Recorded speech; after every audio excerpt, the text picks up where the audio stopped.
My rant is American football sucks and it is unwatchable because of the amount of marketing and advertising actually in that sport. I can't watch it. Whitney, I'm so sorry. I can't watch American football. It's 15 seconds of action followed by oh my God. Oh my God. I can't watch it. I can't watch American football. There's so many ads on American football and now it's so much worse with all like the sports books on it. At what point does it truly become unwatchable? Games are like 3 hours long and have like 2.5 hours of advertising. I can't do it. I can't watch it.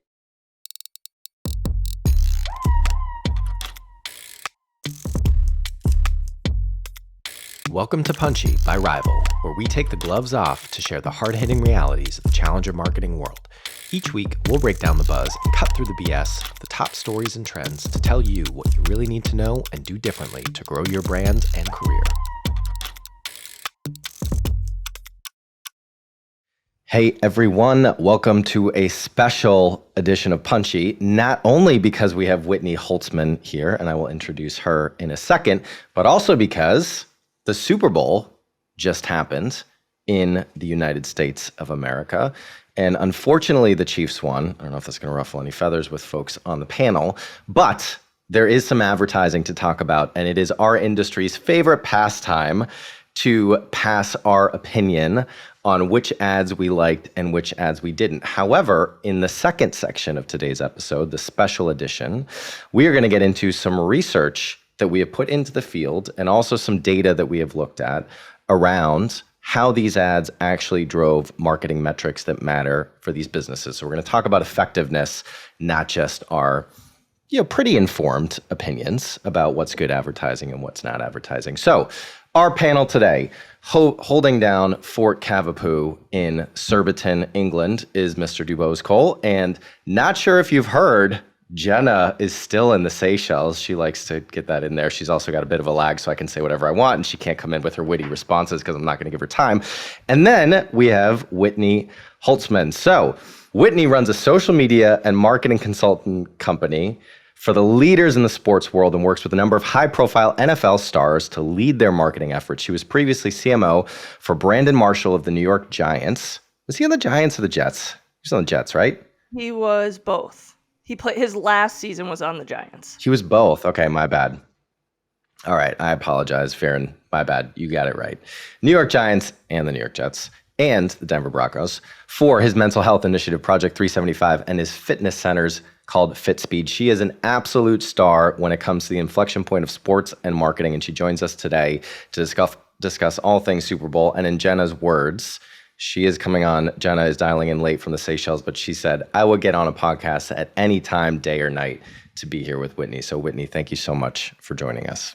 That means a lot. Thanks for having me. And, one thing to mention is we all used to work together. We did, yes. So we spent the first 20 minutes of this meeting before we press record reminiscing, let's say, about our collective time at VaynerMedia. So let's get into the show. Part one, let's talk about the ads. What do we think? Whitney, let's start with you. So I think that compared to years past, there were very few to me that were memorable. I mean, to the point where the ones with the dogs were the ones that caught my attention the most. And then maybe the Ben Affleck one with J-Lo in the drive-thru. But a lot of people are talking about the Tubi commercial. They just thought everyone accidentally changed the channel and they yelled at their, party host, whoever had the remote. And I think, there was a lot of talk about the religious ones as well and how much money was spent on those. And so I think a lot of the commentary was not necessarily positive feedback. It was more just either disappointment or what the heck. And I also will just take a step back and say that the commercials are obviously, hypothetically, the best ones we'll see all year. However, they are done during a time when almost everyone is at a Super Bowl party. And I have not quite figured out the balance of being at a party while also listening to commercials, because people are pretty focused during the game. But when the commercials come on, they start socializing. So it's really hard to get a whole party of people to be quiet. So I think it's just a rough time to roll out the biggest ads of the year anyway. So it's interesting because Gary used to say, and I don't know if he still says this, he thinks a Super Bowl ad is actually the best investment because everybody watches it. But I think there is a difference for us folks in the advertising world where we're clamoring starting in early January to go watch all the ads that are coming out and pontificate on podcasts about them versus the real world, which is, as you said, a lot of people are not, waiting anxiously to see what the TV commercials are. They're at a party and they're there for the game. Yeah, exactly. And I think that, definitely when Gary started saying that about Super Bowl commercials, that was the case. And we were in an era just a few years ago where there were commercials that were unique and people were talking about and really catching people's attention. And then I feel like people started putting so much effort or paying so much attention that they almost got a little watered down. And I think it's been a little while since there have been ads that have really kept people talking beyond the game. They're a little overhyped. Yeah, I totally agree with that. Dubose, what do you think? I mean, I think I've gone to the wrong parties over the years because everyone kind of talks during the football and stopped during the ads. But I think this might be one of those times where I think this is an example of working in marketing being a divergence from actual consumer behavior in a very clear way. I agree with Whitney in that I think it was an interesting year and that I don't think as many stood out as they did before. And I think also you had a weird composition because you had no crypto brands basically. So you had no kind of influx of crypto money like you had the previous year. You had large amounts of booze brands going in, either in conjunction in one ad or in separate ads. And then I think also, you had two different betting companies trying to kind of own different bits of wagering and betting or fantasy sports, as they're calling it in certain markets in the States. And I think, the thing that struck me then is looking at the totality of that, I struggle to find ones that really, really stood out. And I kind of think probably were effective. I mean, I the ones I like I love the Popcorners Super Bowl ad with the Breaking Bad characters. I thought was lovely. I think the way they released that 4 days before was probably a really smart way to drum up attention on it. I think, things like the Netflix GM one that really kind of brought a different proposition or after my heart as a strategist, where it wasn't probably the most attention grabbing ad, but I think had a really, really interesting initiative that they've kicked off in the Super Bowl, basically giving a platform for EVs on Netflix shows, kind of working in conjunction between General Motors and Netflix. So I think there were some definite interesting ones, but yeah, I come away going, okay, so that was it. And I wonder if, for the brands where this was the start of something, an integrated campaign that runs for the next few months, I think there's probably a chance to have a second bite of the apple on this. But I think for others, I mean, I hope they made hay while the sun shines, because that's probably it. To your point about the sports betting, so I don't know if people realize, but Arizona was the first Super Bowl where sports betting was legal in the state where the Super Bowl was being played. So State Farm Arena actually had a sports book at the stadium where people could bet. So I think, obviously you want to play upon what's unique or different or, Gary talks about being a first mover.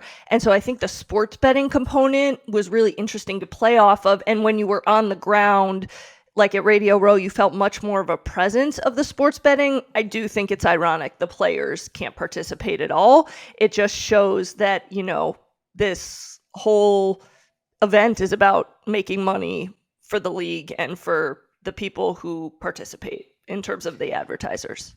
And they're very good at that. The NFL is a machine. But I think from my perspective, it's and I don't know, maybe I'm the one who's always, as a default, a little bit more cynical about ads in the advertising industry. But I feel like so many of these are just really? Really? That's what it is? That's what you came up with? That's what you spent probably a year? And everybody talks about how much money goes into buying the spot. There's also how much money goes into paying the agencies and the production costs and all that. It's just really? And I get it. And I think the reality with a lot of these is they get whittled down to nothing. We've all been there in terms of layers within agencies, inter-agency teams that all have an opinion about what needs to go in there, clients that don't want to take risks and things like that. But so many of them just felt very boring. And to your point, Dubose, just kind of that's it. And I thought the ones that do more creative things with it, like Tubi, compared to what like Coinbase did last year that are a little bit creative with like, hey, what can we do if we rethought what a Super Bowl commercial could be? I think that's a little bit more interesting. But for me as a consumer, and I'm not a consumer of all these brands, but for the most part, if you're advertising on the Super Bowl, it's because you think almost everybody could be your market. I don't know that I'm going to think or act differently about any of them based on what they did. I mean, I'm from Boston, so I could not love Dunkin' Donuts anymore. And I wouldn't buy Sam Adams anyway. But I don't know, like maybe Tubi, I didn't know that they were at a level where they would do a Super Bowl ad. Maybe I'm going to go check them out. But like, it's kind of about it for me. So at least focus group of one. And luckily for us, we have a lot more data and a much bigger focus group that we ran some surveys with. But we'll see if that actually reinforces it. Jenna, I'm going to throw it to you and wait the 3-second lag time for the internet in the Seychelles to catch up. Thank you so much for mentioning yet again that I'm in the Seychelles. I really want to drive that point home that I'm in tropical paradise. But I had to call in for Whitney. Whitney, oh my gosh, my former lunch buddy. I'm so excited that you're here. So freaking psyched. I'm so sorry that we don't get to actually talk face to face, but thank you so much for coming. I don't really have too much of a hot take. I had to watch all of these because the Super Bowl was on at 3:00 in the morning, Seychelles time, where I am in the Seychelles. And so I had to go back and watch these. Wasn't super impressed. Kind of disappointed that the alcohol brands did not show up for the first Super Bowl where, Budweiser didn't have exclusive rights. I was kind of hoping that the alcohol brands would, to Dubos's point, make hay while the sun shines. And I liked the Daniel Craig, Taika Waititi, which was that Belvedere? Was that a Belvedere ad? I think. I thought that one was better, and that one wasn't even a Super Bowl spot than this kind of Remy Martin one that also felt weird and hollow, but not in the same sort of clever Taika Waititi kind of way. I also. What does anybody know? Whitney, you might know this. What is the average age of the person that watches the Super Bowl? Because I thought so many of these ads had weird, older, dated references or the Workday ad. Gene Simmons from Kiss, or whoever that was from Kiss, is the best, most topical rock star and Ozzy Osbourne, that was who we got for rock star. Or I mean, I don't know. Maybe Workday's average age actually is Kiss is a good rock star for them. I don't know. I was kind of disappointed. I didn't think anything was great. But the same with Breaking Bad. Didn't Breaking Bad end 10 years ago, and that's still our topical, relevant major TV event Touchstone? It feels as dated as Dubos's Simpsons references at this point, honestly. So I don't know. I was a 6.5 out of 10 on the Super Bowl ads this year, and now I'm done for a minute. And Jenna, to your point about the age demographics, so typically, at least until halftime, it's a very family-friendly event. And because it starts so much earlier than a typical football game, a lot of families allow their kids to stay up until the very end, or at least close to it. And I was surprised that Breaking Bad was the theme, because I of that one ad, because I doubt many of those kids were staying up, and allowed to watch Breaking Bad. So if you could pick a show, I thought there were so many more options out there that were, how about Modern Family, or just something that might, cross over to multiple generations. I thought Breaking Bad was a pretty poor choice. I was also very surprised that no brand really provided any value. So obviously right now inflation is a really big issue. And I was at the grocery store yesterday, and literally at my local grocery store, Publix, everything that is BOGO, buy one, get one, is completely sold out. People are doing whatever they possibly can to save money. So if for instance, Doritos had bought a commercial, or any chip brand or something along those lines, to provide a coupon or something where people could run to their stores and purchase the product but save money, to me, that would have been the win for this year. And I was surprised that there wasn't a single brand out there that provided any value to consumers. I mean, to that point, I find it really interesting because I think the Super Bowl is probably the best example of like the Byron Sharp version of mental availability of advertising, like just topping up over and over again that you're there. And I think, or that's it at least seems how most advertisers have bought into it. The idea that just being present and then being known is enough. And I think, the thing that really strikes me is, to your point, Whitney, an integrated campaign isn't just releasing kind of the ad on YouTube a few days before. It can be, okay, right, we're going to drive trial afterwards in shops, or we're going to tie this together. We're going to, when people Google to find out more, we're going to push them here. And it doesn't feel like there was a lot of thinking around the execution for a lot of these. It feels like nowadays there's always going to be one, I think, Eric, to your point, that wants to hack the way the format exists, like the Reddits of the world, the Coinbases of the world that have done something interesting in kind of the middle ground between media innovation and creative kind of tactic. But it doesn't feel like there's been a lot of thinking throughout on this is how we're going to make this count. This is how we're going to make this last. Instead, it was we're going to be talkable for a minute and then this is going to go. And I think to the reference point, I think you can tell that people are planning for talkability at kind of the lowest common denominator. Because I think there is the idea that if you're sitting in a planning meeting and, creatives have gone, I want to pull in a celebrity for this because it's the normal formula for the Super Bowl. It feels like pretty much everyone this year went, who's someone or what's a show that everyone's going to at least recognize the name of? It's not that there was any specificity to one audience or one demographic. And I think, reality was probably the last one of those is Breaking Bad, unless it was Game of Thrones. And even that feels, dated. So I think there's an interesting thing here that, all the way from Ben Stiller and Zoolander references through to Steve Martin, through to kind of Breaking Bad, there's a real sense of planning very broadly for demographic recognition, and people go, okay, I know who that is, versus relevance or a real sense of connection with who they've put in the execution. But I think it's also, and maybe this is the advertising cynic in me, it's like, and again, like I just feel like we've been there. It's like the client likes Ozzy Osbourne. The client likes Steve Martin. They're like, I want that person. Let's go get that person. And it's not always that simple. But a lot of what's driving who shows up in these, like we want to think that these businesses are thinking rationally, that they're always going to be customer-centric and business-centric. But a lot of it, particularly when it comes to Super Bowl ads, is like, it's a popularity contest within the industry. But I want to talk about, we haven't talked about this brand yet, but a lot of people think that they actually won the Super Bowl and they did not even buy an ad spot for it or a traditional ad spot for it, let's say. And that's Fenty, Rihanna's beauty brand. So they did not pay for the $7 million ad slot, but they did an incredible campaign in and around the main event. So on TikTok, they put out a video that actually got 7 million views. They created special edition products just for the Super Bowl.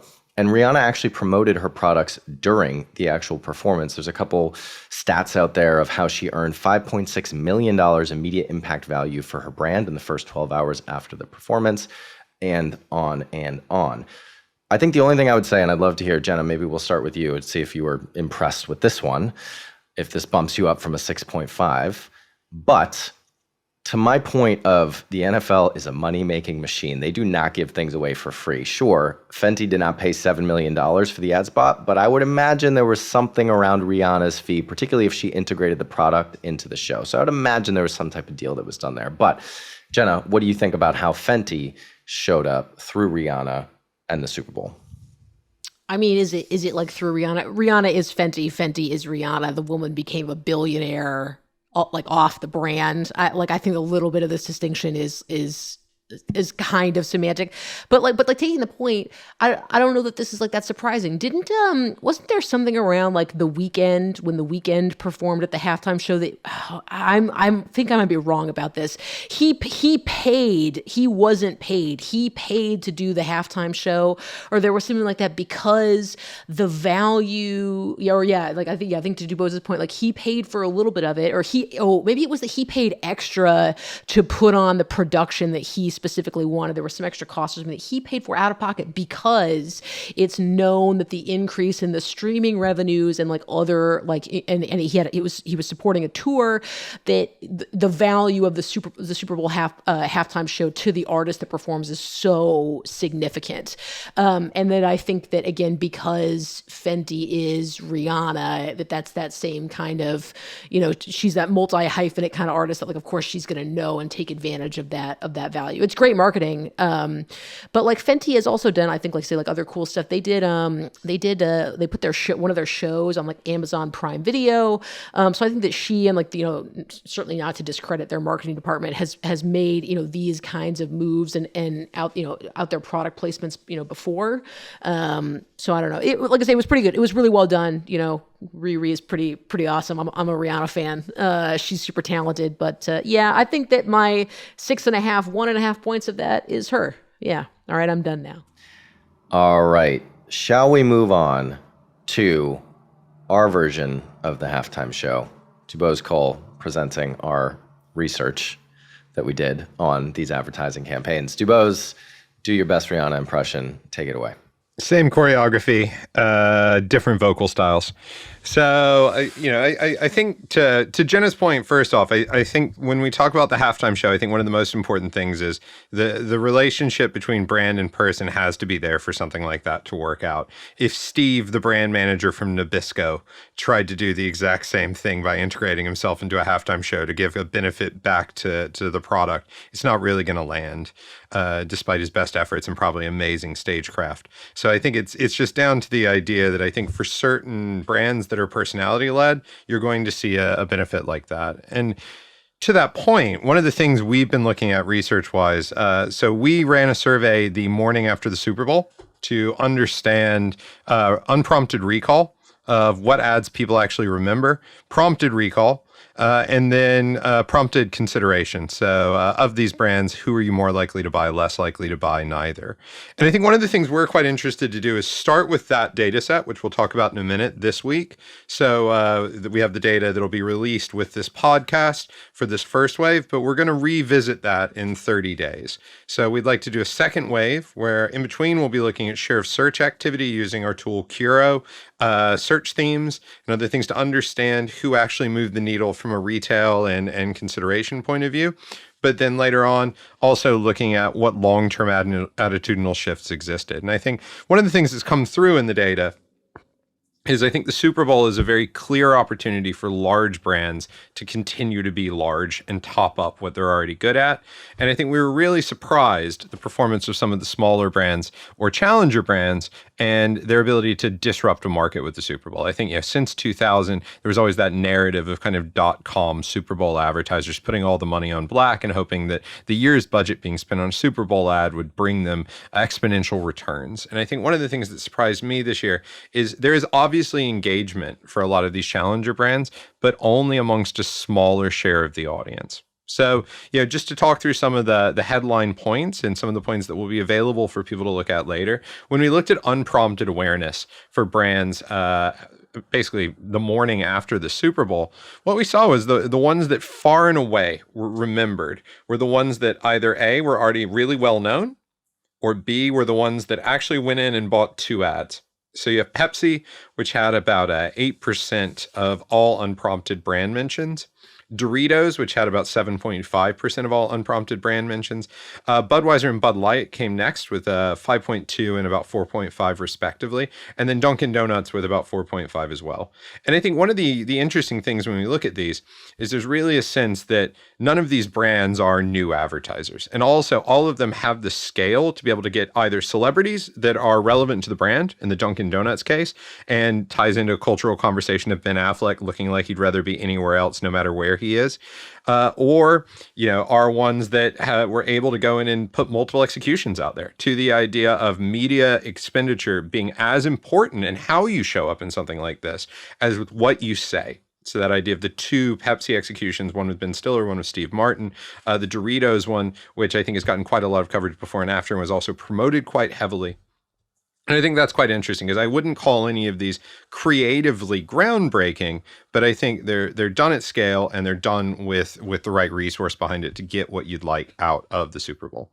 I think one of the other interesting things we saw on unprompted recall was the idea that of the top 20 brands mentioned, quite a few didn't actually advertise at the Super Bowl. So Coca-Cola shows up as the 7th most mentioned brand. Apple with the halftime show obviously is on there. Nike, quite interestingly, comes up quite a bit through sponsorship and some of the other things they did and outreach to athletes. And then weirdly, at 19th, and actually, I think as we alluded to earlier, as the sponsor of the stadium and also doing some activity on TikTok, State Farm shows up as someone that mentioned quite a bit. And I think this is interesting because we assume that people internalize Super Bowl ads afterwards and go, that was amazing. I loved that. I'm going to go back and talk about it again. And you go, this is not a meal. This is an aperitif. This is the idea of it shows up and it goes. And I think, coming into the game in new ways to try to build a lasting association is interesting. Last thing on this data that was intriguing is, as we were mentioning earlier, the Popcorners ad.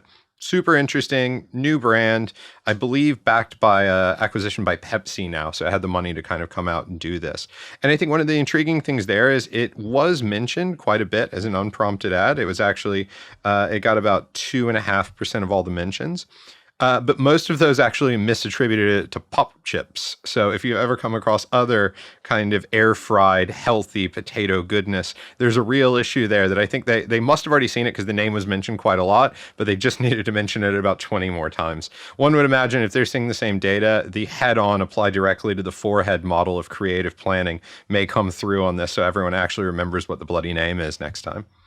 And I think one of the other things we think is quite interesting is when you look at the transition between unprompted recall and prompted recall. So, do you remember these brands? And you're giving respondents a list. There is not a direct relationship here between those that were known in an unprompted way still having a higher share of recall when it goes to prompted.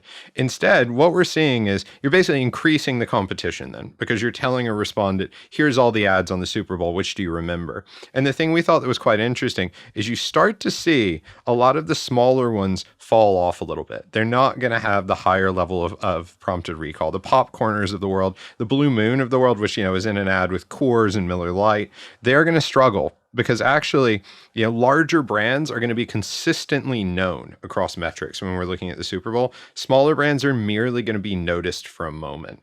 And I think that's a real challenge in the idea of if you're coming into the Super Bowl as a smaller advertiser, expecting to be able to kind of knock it out of the park and play with the big boys, it's a real challenge because it's not easily achieved.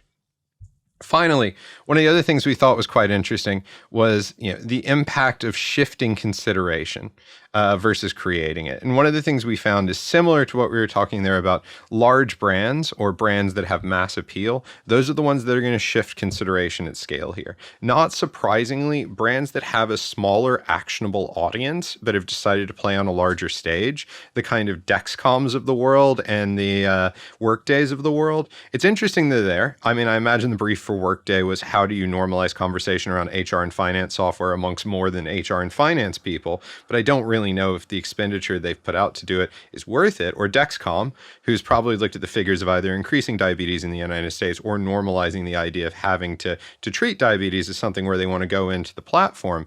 But both of those investments are already dealing with the smaller addressable audience of people who will care. Because I think what we're seeing in the data when we're looking at which brands actually shifted consideration, if you have a smaller audience that's actually actionable, you've already cut the amount of people who shifted or engaged with that ad and shifted their perception. And what you're seeing is the brands of the world that are kind of the M&Ms, the Doritos, the T-Mobiles, the Pepsi Zero Sugars, the products that anyone can buy. Those are the ones where someone, when they're seeing an ad come on, they go, yeah, that's something I can buy. That's something I like. And then they engage. And that's just the nature of the beast here. I think, it's not saying the Super Bowl isn't good for challenger marketing, but at least what we're seeing in this first wave of research is that overall, you're not going to get the same level of scale as a larger brand that's coming in with an advantage. You can whittle it, but you're not going to be able to flip the field, to borrow a football analogy that I haven't used yet. As you were talking and sharing your research, I was just sort of wondering, obviously after the game, there's, going to be talk on every show.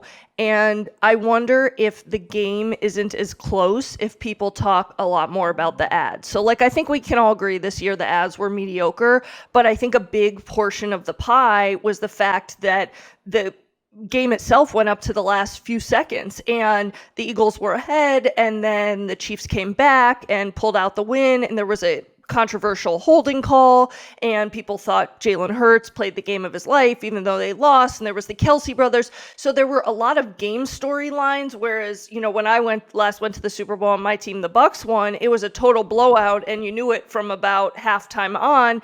And so I think that there's not as much to talk about in terms of the game. So I wonder if the game factors into how much people talk about commercials. I think it has to. I think you're completely right. I think there's the idea here that attention is going to be attributed, right, to either the game or the ads. And I think there's a proportion there. And I think if the game has disproportionately taken people's kind of attention, people's appetite to kind of engage with stuff, then you're right. The commercials are going to be where you're going to go get chips and dips or chat to your mates a bit more. And it's going to take one that really grabs attention. And I think, what we're seeing with a lot of these is it was the same formula. Get a celebrity, do something relatable. Let's use mass celebrity. And I don't know if that was the proper weapon to bring to this fight. I think instead, everyone was expecting a bit more of an open field to play with. And I think they had tough competition to capture people's attention. I think people disproportionately love to hate on Philadelphia sports fans. Thumbs down to the Eagles. So glad the Chiefs won. Boom. Almost as bad as Boston sports fans. All right. Wrapping it up now, going into our rant and rave. Whitney, we're going to start with you. What do you want to rant or rave about today? I think I just want to touch upon the industry of representing players. So I'm actually an NFL agent in my spare time, and there are over 1,000 male agents and only about 30 women total. And essentially, basically, the way the recruiting process works is there's no regulation, no parity. So the top agents go in and buy the top college players. And obviously, college players are so excited to make a lot of money. And the agents are responsible for funding the client's living and training expenses leading up to the draft. So they're not necessarily picking based on who's best to represent them. They're picking based on who's giving them the most amount of money. And therefore, they sometimes get really bad guidance. It means that there's no ability for new people, or often women, because it's so much of a boys' club, to break into the industry. And, these players really need someone with them throughout their entire career. My clients, have started calling me corporate mom, and many have said, you're the first day-to-day teammate we've ever had. And so I just... we watch these guys and, in the game and in the Super Bowl, and every game for them is about the equivalent of getting in a car crash for their bodies. And so their careers are short-lived and can end at any time. And I think watching those guys out there, like for some of them, it's their last game. And so I just hope that the representation world becomes more equal, more fair, and, ultimately becomes in the best interest of the players, because they are the reason we can have a Super Bowl. And the way the system works right now, they often get really bad guidance and representation because the money wins out.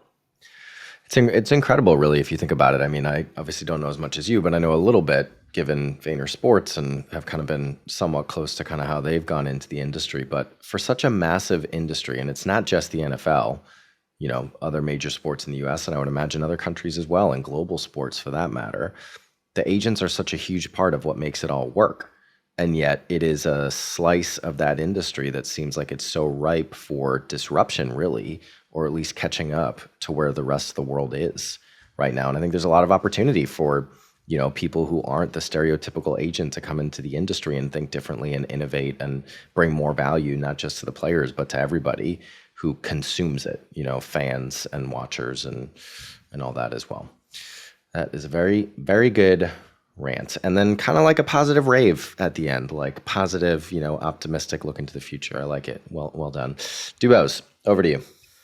I think I'd love to rant and a little bit rave this week about the sharpness in advertising that we've seen in some of the Super Bowl ads and the lack of sharpness in others. I think one of the things that really strikes me, and I think it's something we've talked about throughout this discussion today, is there's a lot of ad-like objects we've talked about here. Things that walk like an ad and talk like an ad, and in every meeting seemed like an ad, but probably aren't going to deliver the effectiveness you would want from an ad. The idea of get two celebrities, get a relatable situation, make a cultural reference, and throw the product in kind of feels like it lacks some of the oomph that's needed there. I think, one of the things I would love to rant about, and I think is an amazing idea that was probably supported with not the sharpest creative execution, but a good one, was that GM Netflix ad and the partnership they've got there. The idea that they've taken EVs and they're putting them on a platform they deserve, with the idea of putting them in Netflix shows, giving prominence to EVs, and really taking something that could have been quite a pedestrian production partnership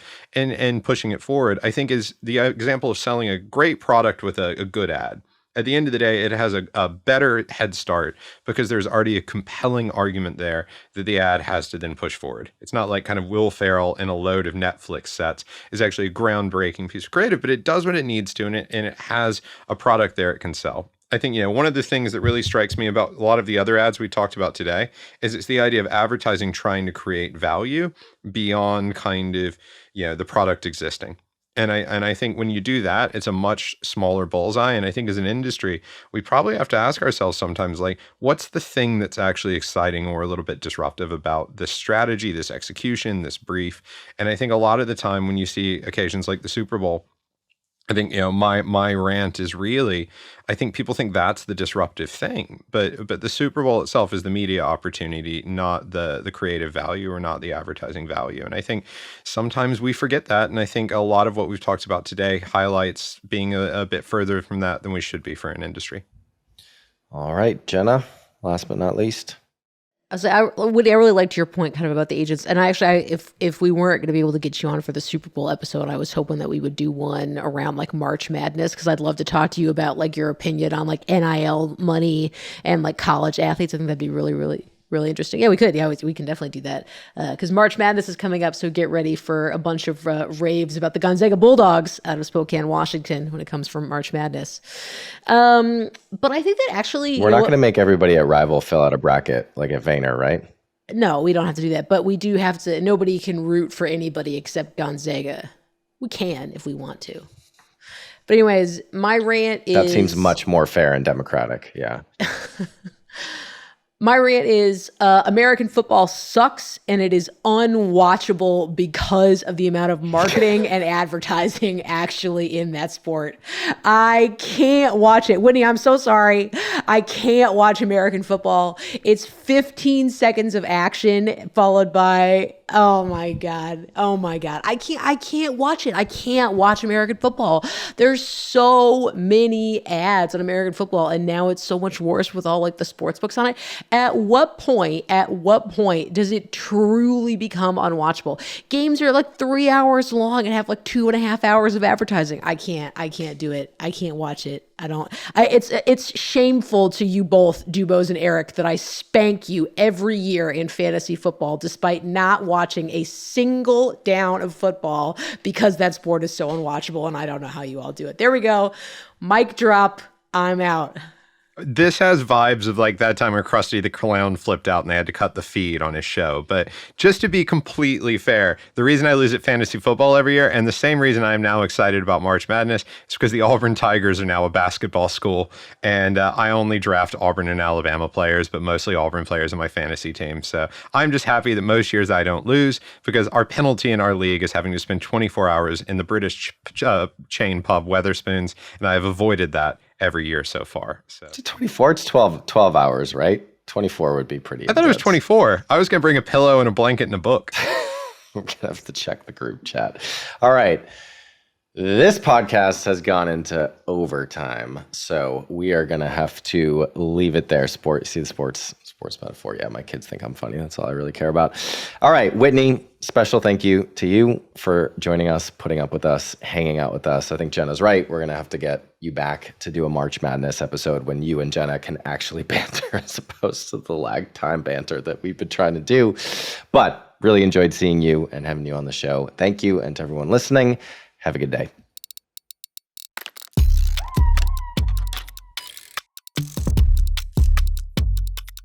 Punchy is a production of Rival. We are a growth consultancy that builds challenger brands, strategies, and capabilities to disrupt categories. If you want to learn more about us, check out wearerival.com. If you want to connect with Jenna, Dubose, or myself, email us at media@wearerival.com or find us on LinkedIn. If you enjoyed today's show, please subscribe, share with anyone you think might enjoy it, and leave us a review. Thanks so much for listening, and see you next week.